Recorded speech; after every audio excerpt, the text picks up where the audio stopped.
വെച്ചാൽ അങ്ങനെ കുറേ ദിവസത്തിന് ശേഷം നമ്മുടെ നാട്ടിലേക്ക് തിരിച്ചു വരികയാണ് കേട്ടോ. ഓഫീസൊക്കെ വിട്ട് വന്നൊന്ന് ഫ്രഷ് ആയി നേരെ റെയിൽവേ സ്റ്റേഷനിലേക്ക് പോകുന്നതാണ്. ചായ ഒന്നും കുടിക്കാൻ പറ്റില്ല. അങ്ങനെ റെയിൽവേ സ്റ്റേഷനിൽ വന്ന് ചായയും ഒരു വടയൊക്കെ കഴിച്ചിരുന്നപ്പോൾ തന്നെ നമ്മുടെ ട്രെയിൻ വന്നു. ട്രെയിനിൽ കയറി ഇനി യാത്ര തുടങ്ങുകയാണ് കേട്ടോ. യാത്ര തുടങ്ങി കുറച്ച് കഴിഞ്ഞപ്പോൾ തന്നെ നമ്മുടെ ട്രെയിനിൽ ഒരു പയ്യൻ വന്ന് അടിച്ചു വാരലും അതുപോലെ തന്നെ അടിച്ചു വാരിയതിനു ശേഷം നേരെ അവൻ തന്നെ മോപ്പൊക്കെ വെച്ച് തുടച്ച് വൃത്തിയാക്കുന്നുണ്ട് കേട്ടോ.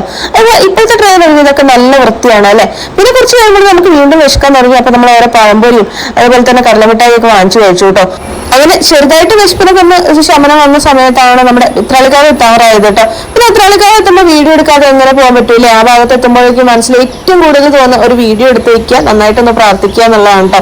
അത് കഴിഞ്ഞ് ഞങ്ങൾ തിരിച്ചിങ്ങനെ പോരുകയാണ്. നമ്മുടെ നാട്ടിൽ വലിയ മഴയൊന്നും പെയ്തിട്ടില്ല തോന്നുന്നു. പുഴയിൽ അത്യാവശ്യം വെള്ളം കുറവാണ് കേട്ടോ. പിന്നെ ഷൊർണൂർ റെയിൽവേ സ്റ്റേഷനിൽ എത്താറായപ്പോൾ നമ്മുടെ വണ്ടി ഒന്ന് പിടിച്ചിട്ടു. അപ്പോഴേക്കും നമ്മൾ യാത്രയുടെ ക്ഷീണമൊക്കെ ഒന്ന് ഫീൽ ചെയ്യാൻ തുടങ്ങിയിരുന്നു. അവസാനം നാട്ടിലെത്തി ഫുഡൊക്കെ വാങ്ങിച്ച് ഒരു ഓട്ടോ വിളിച്ച് നേരെ ഇനി വീട്ടിലേക്ക് പോവാണ് കേട്ടോ. അപ്പൊ നമ്മൾ വീട്ടിലേക്ക് പോകുന്ന സമയത്ത് ഫുഡൊക്കെ വാങ്ങിച്ചു കഴിഞ്ഞ് അവിടെ പോയാൽ ഫ്രഷ് ആയി ഫുഡ് കഴിക്കുക, കിടന്നുറങ്ങുക, അത്രേ ഉള്ളൂ. അപ്പൊ നമ്മൾ വീട്ടിലെത്തിയിട്ടുണ്ട്. ഫുഡൊക്കെ കഴിച്ച് ഇനി കിടന്നുറങ്ങാൻ പോവാണ്. അപ്പൊ